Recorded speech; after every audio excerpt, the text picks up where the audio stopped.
Don Quijote de la Mancha es una obra escrita por don Miguel de Cervantes Saavedra, apodado el Manco de Lepanto, al haber perdido una mano en una batalla de Lepanto.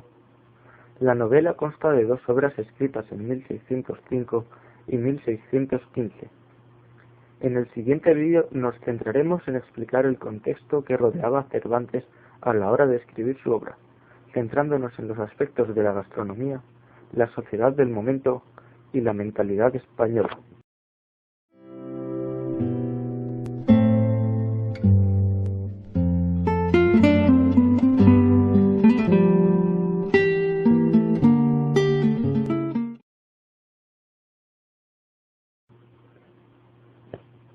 En el aspecto de la gastronomía, es decir, la cocina, existían dos tipos de comida, la cocina de la corte y la cocina popular. Ambos tipos de cocina empleaban el pan, utilizando en la sociedad popular este alimento junto a cereales y alimentándose de sopas de harina, sopas o cocidos. Los cocidos eran parte de la alimentación diaria, pero se comía poca carne y cuando se consumía era por alguna celebración. Por otro lado, las clases altas consumían pan elaborado con harina y disponían de más carne ya que era más cara que el pan u otros alimentos. Asimismo, también comenzaron a utilizarse preparaciones culinarias más refinadas como las salsas, lo que fue una de las características más notables. En el apartado de la cubertería, se comenzaron a utilizar el tenedor, la cuchara y el cuchillo, habiendo incluso diferentes cuchillos según el tipo de comida. También cabe destacar la impresión de uno de los primeros tratados de gastronomía, libro de la voluptuosidad honesta y de la buena salud, de Batista Platina. Destacaron cocineros como Diego Granado, Hernández Maceras y Francisco Martínez Montiño.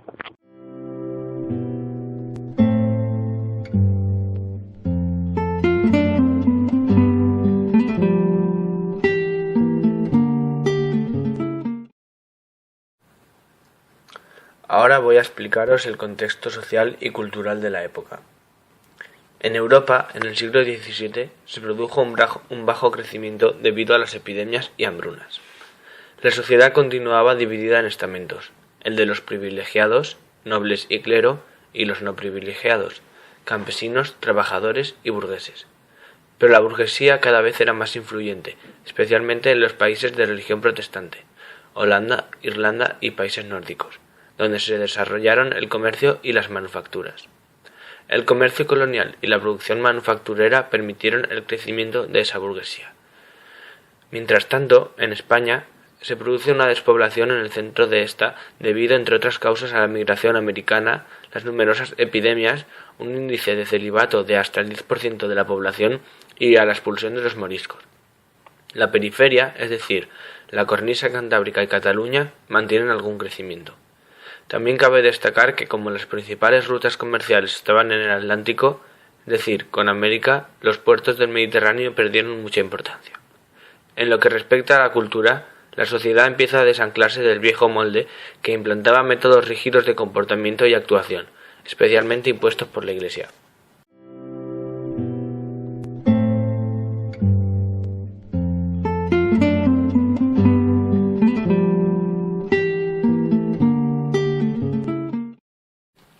A continuación voy a proceder a explicarles la política. La nobleza, que era un 10% de la población, exenta de pagar impuestos, vivía de las rentas que le aportaban sus tierras, jurisdicciones, impuestos que cobraban, etc. Era una nobleza urbana y cortesana, es decir, ya no se dedicaba a la guerra. El clero, por otra parte, se dividía en el alto y el bajo clero.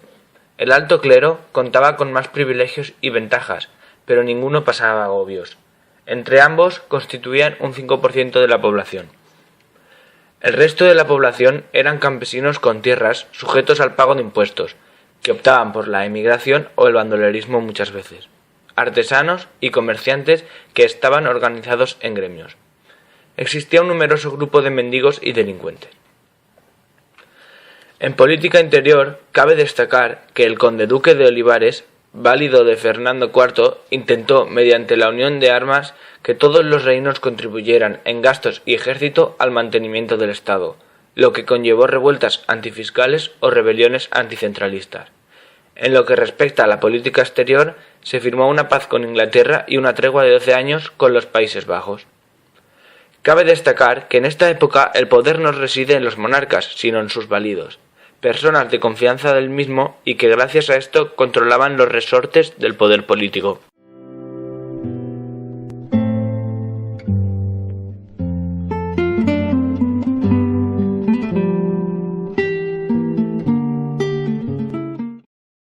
Por lo que respecta a la vestimenta, durante esta época predominó la moda francesa tanto en hombres como mujeres. Los hombres hicieron uso de calzones cortos con mallas de seda, chupa y casaca. Al caer la dinastía francesa se volvió a la simplificación, empleándose calzones ajustados hasta media pierna, chaleco, corbata y casaca, junto a pelucas rematadas con un lazo y un sombrero de 2 o 3 picos. La mujer hizo uso de paniers anchos, el corpiño y los escotes con encajes.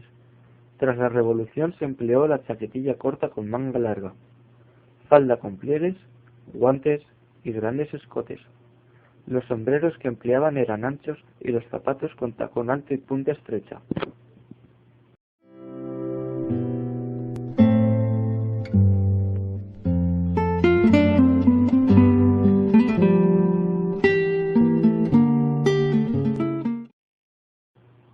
La mentalidad de la época era una mentalidad muy religiosa, en la cual la sociedad siguió marcada por los valores tanto aristocráticos como religiosos. También se mantuvieron valores como la dignidad y el honor, haciéndose duelos en el momento en el que el honor de un noble era acusado.